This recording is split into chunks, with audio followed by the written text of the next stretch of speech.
espírito da 45 do segundo tempo. Vamos lá.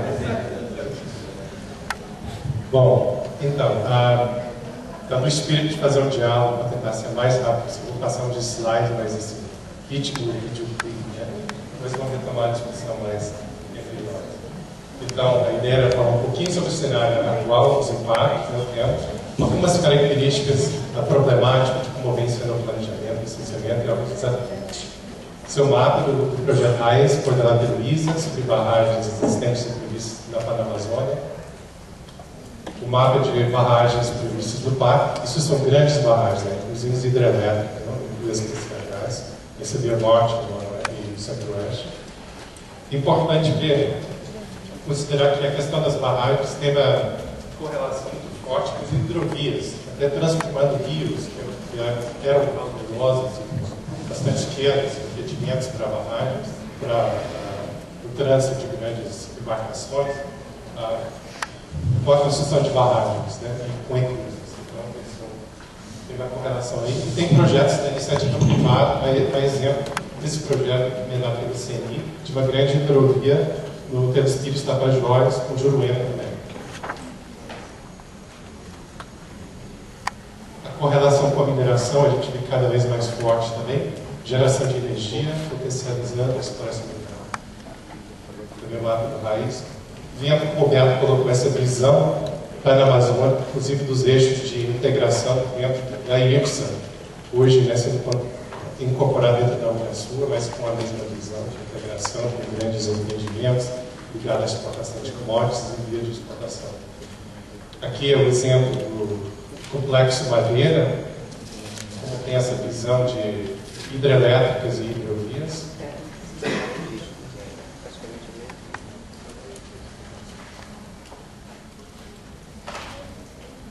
O mapa do Ministério dos Transportes prevendo a expansão do agronegócio e exploração mineral na Bolívia em função do Complexo Madeira.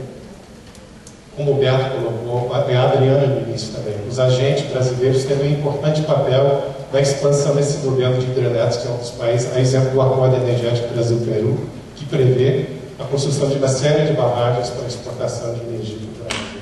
Isso aqui um programa produzido por entidades peruanas. Temos o Peru, pelo Peru temos o GARDO, nosso representante aqui, o César, para discutir sobre isso, que afeta terras como os Axarim, que aliás é um povo brasileiro também. Um dos impactos mais evidentes dessa expansão inédita de barragens na Amazônia é o confronto entre essa fronteira de barragens com as áreas protegidas. Aqui o exemplo do Complexo Tapajós, a previsão de 7 barragens no Tapajós Jamachim. Não dá para ver muito bem.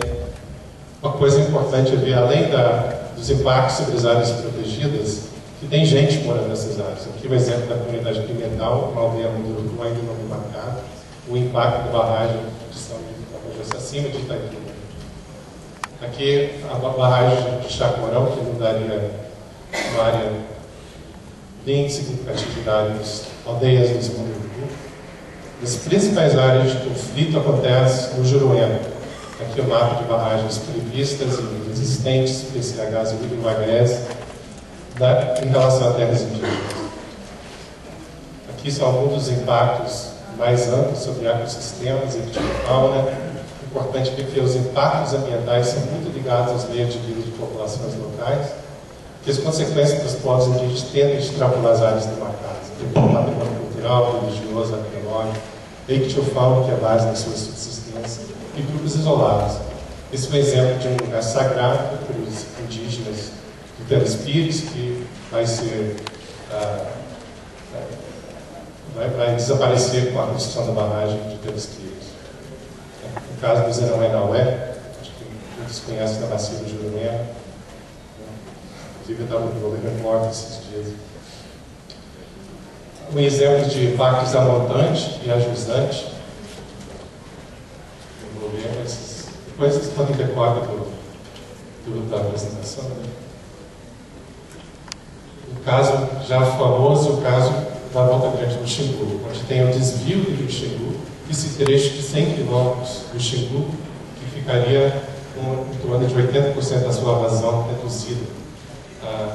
E os impactos sobre os ribeirinhos e as populações indígenas que moram ali. Eu tenho uma tendência de dizer que não haveria impacto, porque o rio não seria alagado. Portanto, desviar o rio, evidentemente, não tem impacto nenhum. Alguns exemplos de impactos indiretos que a Amazon está trabalhando, inclusive serviço de desmatamento, de granagridade, especulação fundiária. Tem a questão dos impactos antecipados. Aliás, alguns anos atrás tinha uma discussão sobre isso. Ou seja, os impactos que antecipam, já a partir do anúncio da obra, e o desmatamento em relação a barragens, e a migração, etc. É um exemplo disso. O deslocamento de populações, a exemplo de pescadores, das suas áreas, por exemplo, da volta do Xingu, para outras áreas, por exemplo, indo lá para o rio acima do Xingu, tende a aumentar conflitos, por exemplo, com populações indígenas. Exemplo aí de impactos nas áreas urbanas e a questão dos impactos sinérgicos, que é importante. Esses impactos também têm a ver com a questão da demanda de mão de obra. Tem um pico de mão de obra durante alguns anos, em torno de 24 meses, depois na queda. Você tem um impacto social muito grande. Os problemas trabalhistas, no caso de madeira. A questão das barragens e mudanças climáticas, um assunto que realmente merece uma discussão mais aprofundada. A pegada de carbono, tanto de metano quanto de CO2, em relação aos reservatórios. Fora a questão do desmatamento, que eu acabei de dizer. Esse é um assunto que precisa de um debate mais aprofundado. A questão, inclusive, da vulnerabilidade das barragens em relação às mudanças climáticas, né? Tanto em termos de produção de energia, aumento da sazonalidade, quanto a questão de risco de rompimento de barragens. Né? Aqui são alguns exemplos de problemas em termos dos processos de planejamento e construção de barragens, a exemplo do subdimensionamento de impactos em termos geográficos, intensidade, principalmente em relação às populações locais, e os impactos sinérgicos. Um exemplo disso foi o caso do complexo Madeira, ou seja, Santo Antônio em geral, de Madeira, onde o EIA parou de fazer o estudo de impacto na fronteira com Bolívia, embora a bacia seja trinacional, compartilhada com o Bolívia. Então, eu não vou entrar em todos esses detalhes aqui, mas são alguns exemplos de problemas que a gente tem visto em termos do processo de planejamento, licenciamento e construção de barragem. O Felício vai falar extensamente sobre a questão de consulta prévia aos povos indígenas e a problemática das ações do Ministério Público ajuizadas na série, por exemplo, no caso de Belo Monte, são mais de 15, que tendem a ficar internadas na justiça ou ainda inviabilizados por instrumentos como a suspensão de segurança, que um instrumento que permite que o presidente do tribunal derrube a decisão, inclusive de um colegiado do seu próprio turno. Então, muito problemático. Isso em nome de uma situação de ameaça à ordem social e sem considerar os impactos em termos de violação de direitos humanos e a legislação ambiental. Estou quase lá. Então, em termos assim, de agente do setor privado, estava pensando em relação a esse evento aqui, né? Tem uma série de questões importantes para bancos, a área de atividade econômica, social e ambiental, a gestão de riscos financeiros, legais, de captação. No caso de Belo Monte, a gente vê claramente pressões sobre bancos públicos, privados também, fundos de pensão e até para empresas privadas para se envolverem no projeto, apesar dos elevados riscos. Né? Nesse sentido, é interessante que vários bancos que assinam os princípios de Equador, como o Itaú, o Bradesco, etc., não entraram em Belo Monte como bancos repassadores, né, de empréstimos do BNDES, ou de outra forma. No entanto, a Caixa Econômica também assina os princípios de Equador e entrou. Esses primeiros bancos que eu mencionei não entraram por entenderem que Belo Monte não atende os princípios de sustentabilidade, né, estipulados nesse acordo. Então, a pergunta é assim, como a Caixa Econômica entrou nesse contexto? Né? Além disso, tem a questão da FUNSER, do Fundo de Previdência dos Servidores. A questão da política socioambiental do Banco Mundial, do BNDES, ainda é um assunto que carece de maior debate. Né? O Banco Mundial também. Né? O BNDES prevê guias setoriais de diretrizes socioambientais em relação a vários setores. Por exemplo, já tem sobre pecuária. Sobre hidrelétricas ainda não tem.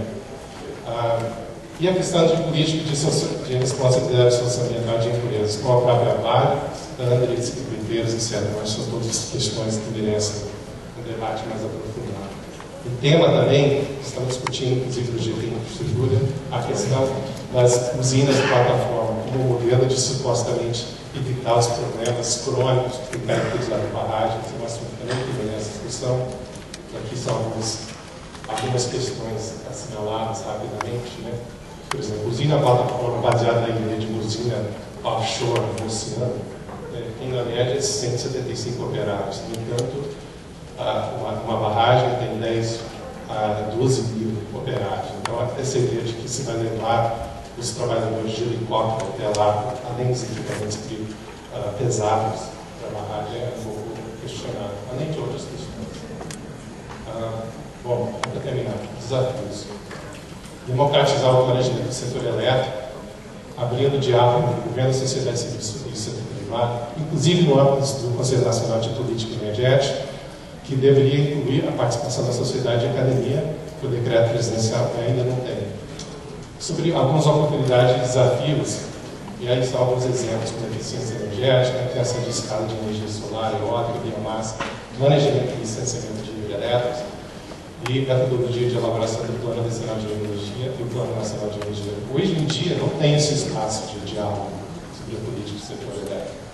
Aprofundar o diálogo entre campos, entre a sociedade civil sobre o impacto de hidrelétricos, gestão de riscos e políticas de responsabilidade socioambiental. E a retomada de debate sobre infraestrutura e sustentabilidade da Amazônia. O João vai falar um pouco sobre isso em relação, inclusive lembrando de coisas do passado, o plano de prevenção contra o desmatamento, o plano de agricultura sustentável e o plano Amazônia Sustentável, todas coisas que hoje parecem que estão meio à deriva, né? E uma grande questão é as estratégias para cuidar de bens públicos e serviços ambientais que sustentam a vida, inclusive no longo prazo. Nesse sentido, eu só queria fazer uma breve comercial. Tem essa publicação aqui que foi lançada por um grupo de entidades, pesquisadores, do Luciano Guilherme da USP e da Universidade de Lincoln, que eu tenho 35 exemplares aqui, para quem tiver interesse, então vão estar disponíveis depois desse painel. E aqui uma frase que eu roubei de um jovem sábio ilustre paraense, o Felício Ponte, que vai falar hoje à tarde, lembrando de um ditado da Confederação Indígena do Uruguai, na América do Norte, que diz que para cada deliberação devemos considerar o impacto de nossas decisões nas próximas 100 gerações. Obrigado.